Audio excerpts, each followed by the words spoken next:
ek het baie die gekry, hoekom praat jy en Ziza nie meer nie. En die video wil ek eerst maak, want ek het gesê vir myself, ek gaan dit net ignore. En totdat mense begin vraag het, wanneer kan hulle vir ons weer saam boek. Ons was onderstel om saam geboek te word, vir woensdag of dinsdag, nou in die week. En dan volgende jaar, hopelijk in februari, was ek eet en sy gig aan. Maar ongelukkig praat ek en Ziza nie, ons paai het nog geskei. En ek dink as kleer dat ek my story vertel en sy gaan haar story vertel wanneer sy reg is, nee? En ek wil gewoon context gee, ek is nie kwaad nie, ek is nie hartseer nou meer nie. Ja, ek was bietjie seer gewees in die begin, maar is oké, dit is die lewe die julle. So, kom ek begin van die begin te vir julle context gee oor wat het gebeur. Fijn.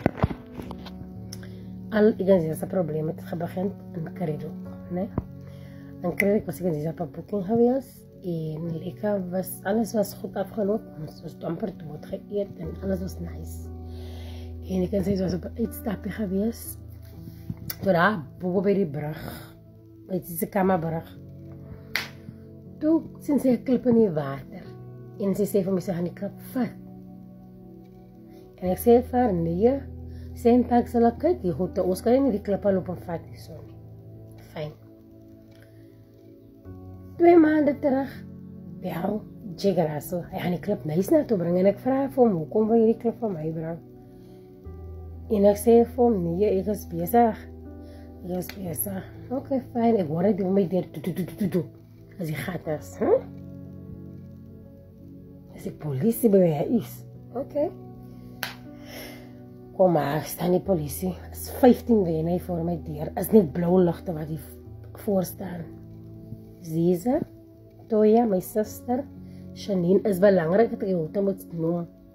Toya, juffrou Reiters, Leen, Abigail van Pep, en Tinkerbell.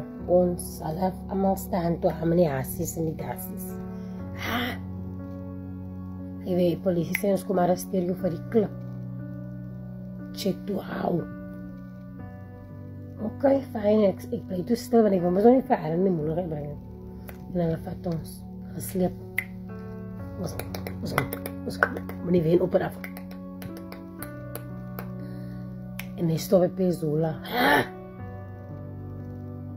Pezola. Oké? En ons klim uit. En ek staan so, en ek sien Ziza kom na my toe. Sy was dan nou nie wensam met ons. Hoe kom jy nou daar? Hy was die eerste red flag van my. Fijn, ek hang nog met die hassies en die dassies en die gatas. Peter is pap.